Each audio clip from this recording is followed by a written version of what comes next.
Deus. Glória a Deus, graça e paz, igreja abençoada.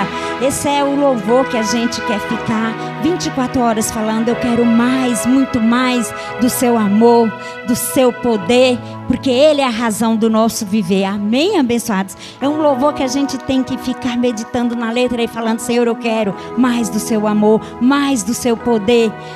Pai, glória a Deus. Como nosso apóstolo já disse, abençoado, que antes de tudo, fazei oração. Vamos aproveitar que a igreja está de pé. Vamos orar. Vamos declarar, a palavra do nosso Deus, como Ele nos ensinou, a orar por aqueles que estão em eminência. Porque está escrito, Paulo diz que toda autoridade é constituída por Deus. Amém? Então, daqui a pouco a gente sabe quem vai ser o nosso futuro presidente. E nós vamos orar para que este homem receba sabedoria, porque Salomão esteve com uma missão de conduzir um povo, e ele disse para o Senhor que ele queria sabedoria. Quem sabe ele nem tenha pedido isso, fez um projeto para governar, para falar e tal, um plano, mas ele não pediu. Mas tem um povo aqui que quer ter uma vida sossegada e tranquila, e diante deste homem que vai governar, nós vamos pedir sabedoria para ele administrar. Amém, igreja? Então nós vamos orar também, começar antes de tudo orando e declarando sobre os nossos governadores, seja governador, presidente, os ministros, deputados estaduais, federais, senadores, que todos eles recebam sabedoria de Deus e temor para fazer com que a nossa pátria nos dá uma condição de vida tranquila e sossegada. Amém? Senhor, nós te louvamos, porque sabemos que o Senhor é poderoso para fazer, e que aquele, segundo a tua vontade, que for eleito, que estiver em eminência, que governe pensando no povo, que governe para que nós tenhamos, como diz Paulo, uma vida tranquila, uma vida sossegada, para que não venha, sabe, Senhor, porque quando o homem de Deus, quando o homem que tem sabedoria governa, aí a nação vai bem, a nação prospera. Mas quando é o contrário, o povo padece, o povo sofre, Senhor. E por isso nós oramos e declaramos que o nosso Brasil, que a nossa nação seja tranquila, seja sossegada com esses futuros governadores, seja presidente, seja senadores, seja deputados estaduais ou federais, mas que eles tenham de ti a sabedoria que vem do alto para dirigir e para coordenar, fazer projetos que coloque o povo de Deus em uma situação tranquila e sossegada. E nós declaramos, oramos em nome de Jesus Cristo, o ressuscitado, o Rei sobre todos os reis. Amém, igreja? Graça e paz a todos vocês, abençoados. Bom é estar neste lugar e render glórias ao nome do nosso Deus. Mas também, abençoados, nós temos que fazer a nossa parte, como cristão que estamos aqui no mundo. Sabemos que nós passamos por todas essas situações de ter alguém presidindo, ter alguém administrando uma nação, que o nosso Brasil não é pequeno. Mas nós sabemos que todas as coisas colaboram para o nosso bem. E como homens e mulheres de Deus, a nossa missão é o que Paulo nos ensinou, que nós já lemos hoje.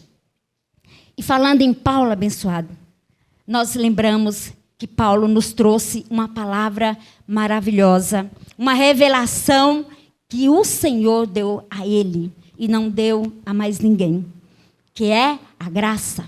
Nós recebemos a graça e o apostolado porque o Senhor o quis, escolheu a Paulo como vaso precioso, como homem, para trazer a graça, para revelar mistérios abençoados que a nenhum outro foi revelado. E pensando nesses mistérios, pensando nessas maravilhas, excelências que Deus mostrou a Paulo, levando ele ao terceiro céu, arrebatando Paulo, que ele diz, depois de 14 anos, não sei se na carne, se no espírito, mas o Senhor revelou. Ele estava falando de si, só que ele não disse o nome, porque era tão grande, os mistérios eram tão profundos, o conhecimento era tão maravilhoso, que ele disse, por conta de todo esses mistérios, por todas essas revelações, ele também recebeu um espinho na carne. Mas eu não vou falar de espinho na carne, não, abençoados. Eu vou falar da glória de Deus, das excelências que o Senhor tem dado a este apóstolo. E nós temos que imitá-lo. Então, 2 Timóteo, capítulo 4, nós vamos ver o nosso apóstolo nos admoestando, nos ensinando, nos dando um direcionamento e nos instigando, na verdade. Porque diz assim, ó, verso 1, 2 Timóteo 4, conjuro-te, pois, diante de Deus e do Senhor Jesus Cristo, que há de julgar os vivos e os mortos, na sua vinda e no seu reino. 2, que pregues a palavra, inste a tempo e fora de tempo, redáguas, repreendas, exorte com toda longanimidade e doutrina. Aí a gente vê Paulo aqui, abençoado, nos impulsionando. Prega, fala, exorta, diz, porque parece que a gente, às vezes, quer ser chato, né? Não, abençoado. Falar da graça é maravilhoso. Falar dessas palavras que gera vida, palavras que dá ânimo, palavras que nos coloca, sabe, numa posição de sermos mais do que vencedores, de sermos selecionados, abençoados. A graça nos faz isso. Ela nos coloca numa posição de selecionados. Olha, você escolheu. Hoje nós falamos em eleição, né? Ah, mas você também foi eleito. Só que não teve uma votação lá no céu. Ninguém foi lá numa urna, ninguém digitou nenhum número, né? O próprio Deus, com a tua soberania e com a sabedoria dele, ele quis. Ele olhou para o Igor e falou, olha, esse eleito, antes da fundação do mundo, antes do mundo existir, antes de ter céu, antes de ter terra, antes de ter as estrelas, antes de formar tudo isso que nós conseguimos ver, essa natureza maravilhosa, ele foi lá. Escolheu a pastora Helena, escolheu a Dalva, escolheu o abençoado Eronildes, e ele te escolheu abençoado. No meio dessa multidão toda, hoje, lá em cima, no momento de oração, nós estávamos orando e também meditando, falando dessas maravilhas de Deus. Então, nós somos eleitos, o Senhor nos tirou, nos escolheu nele, antes dele fazer todas essas coisas. Está vendo como você é importante? Está vendo como você é especial para Deus? Antes dele formar tudo que nós percebemos e que nós vemos, ele já tinha te escolhido. Só que aqui, não.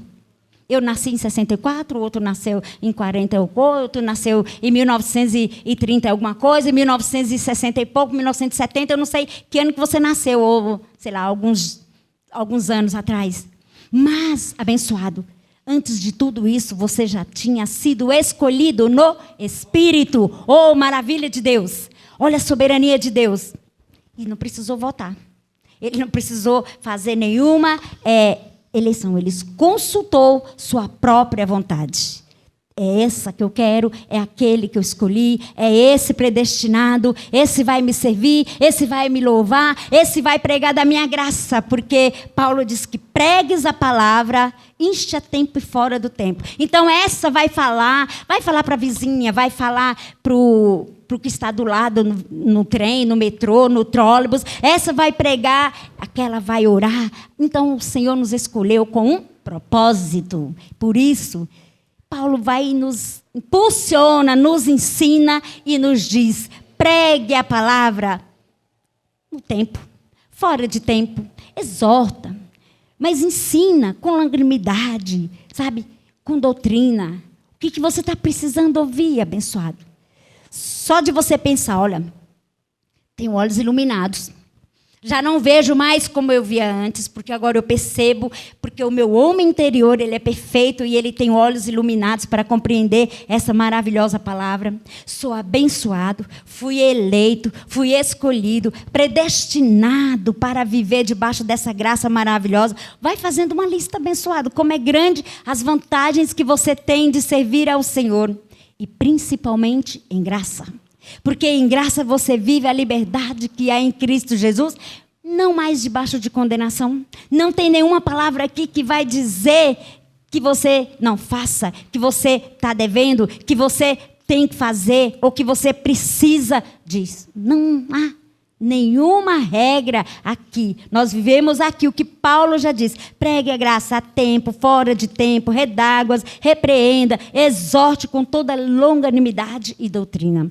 Então, quando ele fala assim, que é para julgar os vivos e os mortos, nós somos vivos, nós estamos vivos e nós vivemos debaixo dessa graça. Só que tem pessoas que, por mais que estão vivos, parece estar morto, por conta dos olhos que não foram iluminados. Então a gente olha, é como se ele não estivesse com fôlego de vida. Porque falta isso, abençoado. Falta esse conhecimento, falta esse discernimento da mente. Olhos iluminados. Nós enxergamos. Quando a gente tem algum problema de visão, a gente vai no oftalmo, o óculos ajuda, mas não é dessa visão. Olhos iluminados é você compreender quando Paulo traz essas revelações e que antes de nós estarmos em graça, nós também líamos e nós não compreendíamos, porque os nossos olhos ainda não eram iluminados. Nossos olhos ainda estavam com véu, como tem muita gente ainda, que se encontra, mesmo num sistema, mesmo numa igreja, com a Bíblia, mesmo lendo a palavra da graça, ela não consegue ter esse discernimento e ter esse conhecimento, porque o véu lhe é posto. E quando a graça lhe for revelada, o Espírito Santo arrancar aquele véu, ela terá então seus olhos iluminados, aí ela vai compreender verdadeiramente o que é viver a sã doutrina. Amém, abençoados? O verso 3 diz assim, ó, porque virá tempo, eu acredito que nós já estamos nesse tempo, porque virá tempo em que não sofrerão a sã doutrina, mas tendo comichão nos ouvidos, amontoarão para si doutores, conforme as suas próprias concupiscências. Então, ele entende, a teologia ensina, os livros que eles lêem, os autores que eles lêem, eles não receberam olhos iluminados, e aí eles vão vivendo assim, com fábulas, de acordo com o que eles aprenderam, segundo os livros, segundo aquilo que passaram para eles. E a igreja vai avançando.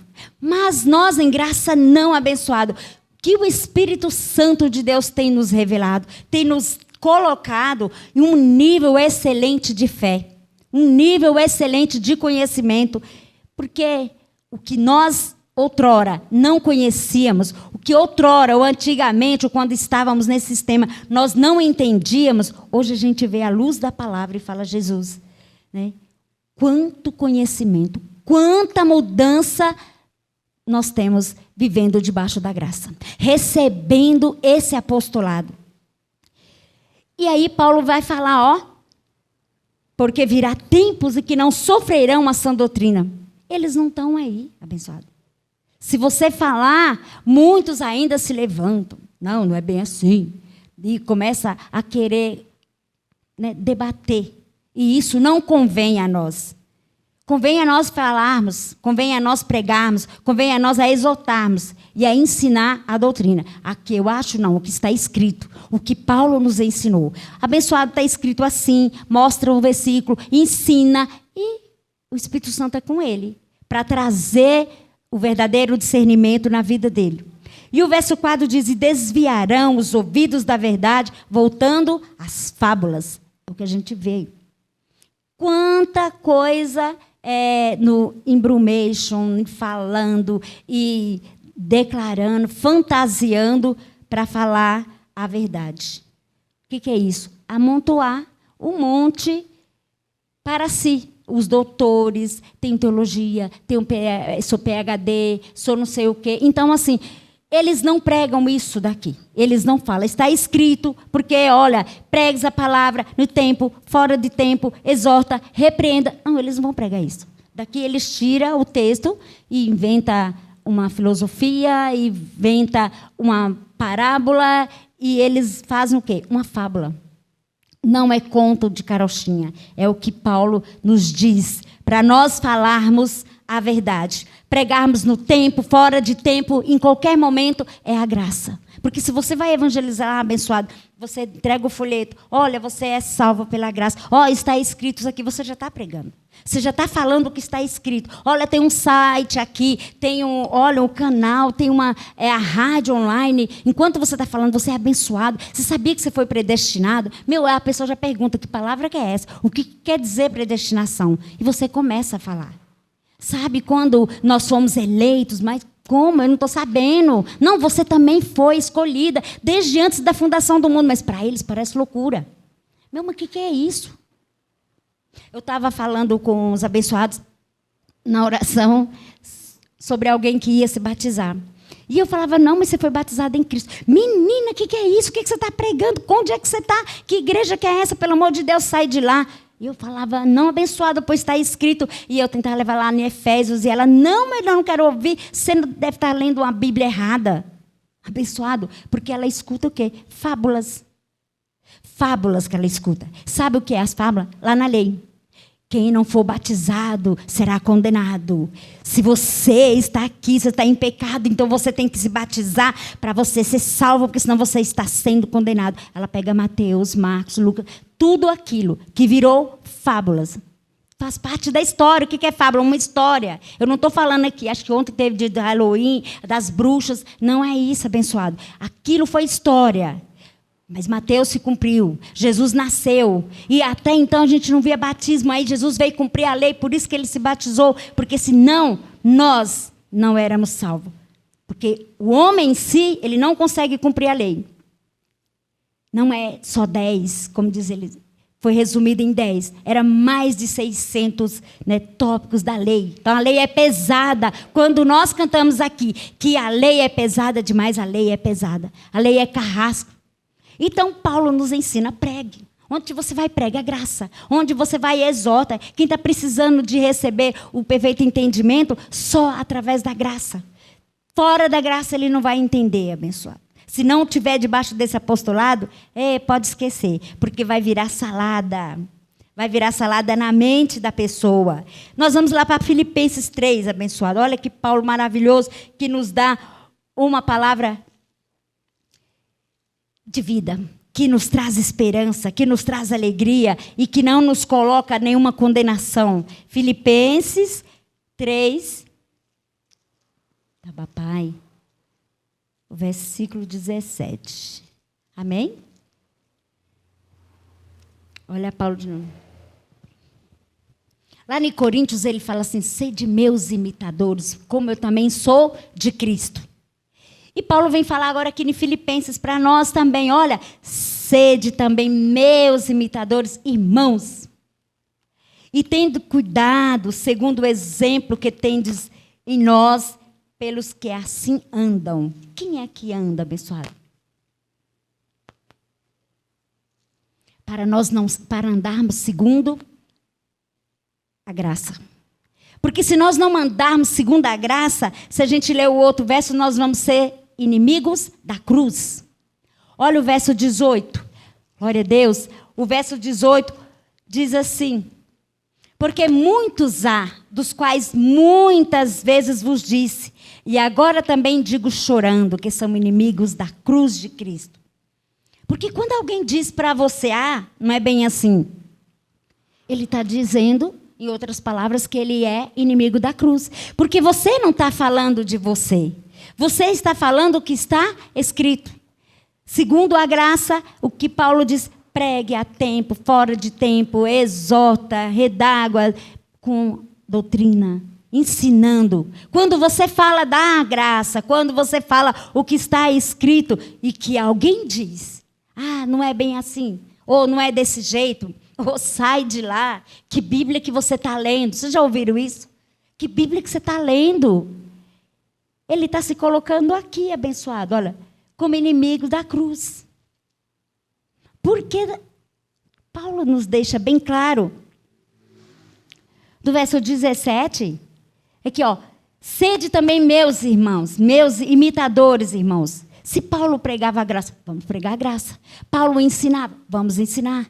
Paulo estava exortando, vamos exortar. Há momentos que você precisa chegar para a pessoa e falar, não, abençoado, está escrito, ó, mostra aqui, olha, está escrito. E onde o Espírito Santo vai revelar? Porque maravilhoso é nós entendermos. Mas para muitos, eles não receberam esses olhos iluminados. Eles não compreendem, porque ainda não lhes foram revelado toda essa maravilha de graça para ele. Ou a maioria das pregações que ele escuta palavras que o condenam, que o coloca para baixo, que ele não consegue entender se ele está bem ou se ele está mal, se hoje ele está salvo, se amanhã ele já está em pecado, se hoje ele está feliz, mas eu já tropecei, se hoje eu estou em comunhão com Deus, mas será se amanhã eu já estou desviando. Então, abençoado, olha, os olhos iluminados te dão essa consciência de que você está na presença de Deus e que este homem interior, ele é perfeito e que este homem exterior, ele tem falhas, mas, contudo, ele vai sendo renovado pelo homem interior. Está na presença do nosso Deus, sendo imitadores de Paulo, como ele disse, sede meus imitadores, irmãos. É nós pregarmos também a graça. É falarmos desta maravilha, dessa palavra, aonde quer que nós formos. Aonde nós estivermos. E falar tempo, fora de tempo, em qualquer momento, junto com a ministração da palavra de Deus, para trazer frutos para o nosso Deus. Glória a Deus. É bom, abençoados, a gente entender que fora da graça, fora dessa palavra, a gente também ia ser assim, uma marionete na mão dos outros. Porque a gente, ora ia pensar assim, ora ia pensar como eles pensam. Porque nós somos guardados, somos protegidos, temos esse entendimento que o Espírito Santo tem nos revelado, essa maravilhosa graça, e tem nos dado uma direção. E estar nessa graça, falando dessa maravilha, é permanecer abençoados para dar frutos para Deus, para não olhar como os outros e se sentir inimigos da cruz. Oh, glória a Deus. Abba, Pai. Amados, não é fácil você pregar a graça, mas é maravilhoso. É maravilhoso você abrir a boca e dizer para alguém uma palavra que gera nela uma esperança. É maravilhoso quando você abre a sua boca e que você lança na vida dela uma esperança, uma palavra de vitória, uma palavra que ela vai trazer para ela uma justiça, vai trazer para ela um bem-estar. Sabe, abençoada? A graça tem esse efeito na nossa vida. Não, porque eu não posso, porque eu sou assim, porque eu sou assado. Não, abençoada, você já é abençoada. Você já foi escolhida, você já foi predestinada. Você tem que tomar posse dessas bênçãos que é para a sua vida também. Mas aí, abençoada, falta o quê? Falta esses olhos, falta esse entendimento na vida dela, para ela tomar posse de verdade e ser feliz como a palavra de Deus. E ser feliz servindo a Deus. E ser feliz sentindo assim, como Paulo diz, imitando a Paulo. Imitando a Paulo, falando a graça, dando o exemplo abençoado. Porque eu e você, nós somos exemplo. As pessoas olham para você e veem em você a luz. A diferença. Por que a diferença de um para o outro? Porque nós somos exemplos. Nós, falando dessa graça, vivendo essa graça, nós somos exemplo. Aonde você trabalha, você é exemplo. Aonde você congrega, você é exemplo. Aonde você vive, aonde você passa com seus amigos, você é exemplo. Por que ela é assim? É o efeito da graça na nossa vida. É o efeito dessa palavra na nossa vida. Aí nós somos exemplo. Por isso que eu falo, pregue a graça. Oh, palavra maravilhosa que te traz um fruto, que te traz um benefício, que te traz uma alegria, que te traz um contentamento abençoado de saber que é grande, que é enorme a lista de benefícios que o ser humano que serve a Deus em graça tem. Amém, amada? É para dar glória a Deus. Saber que você foi revestido. Saber que você tem olhos iluminados. Saber o que Paulo diz. Sabe, pregar, falar da verdade. Saber que você é isso que o Senhor disse que você é. eleito, abençoado, predestinado, chamado para viver essa diferença no mundo, viver essa diferença na sua vida. Olha a diferença de um que serve a Deus em graça com um que está lá lutando, brigando todo dia com alguém que não existe, e essa luta não sai, a mente fica perturbada, enquanto nós estamos aqui reinando em vida. Isso é o efeito da graça na sua vida, abençoado. Por isso que Paulo fala, pregue a todo tempo, exorte, redáguas, ensina. Sabe por quê? Todo momento nós temos que falar, vai servir para alguém, vai surtir efeito na vida de alguém. Pregue a graça. Fale da graça, porque ela é maravilhosa para a minha vida. Olha, começar a entender que desde antes, um propósito muito lindo de Deus, de trazer você a vir compreender predestinação. Meninas, são mistérios maravilhosos que ninguém que está fora da graça vai entender. Nunca eles vão entender. Mas se estiverem aqui, se a graça chegar até eles, o Espírito Santo vai tirar as escamas dos olhos, vai arrancar o véu, vai revelar e eles vão ter olhos iluminados, eles vão compreender essa graça maravilhosa. Amém, abençoados? Glória a Deus pela sua vida, por você estar em graça, por você servir ao Senhor em espírito e em verdade. E glória a Deus e graça e paz. Vamos pregar a graça.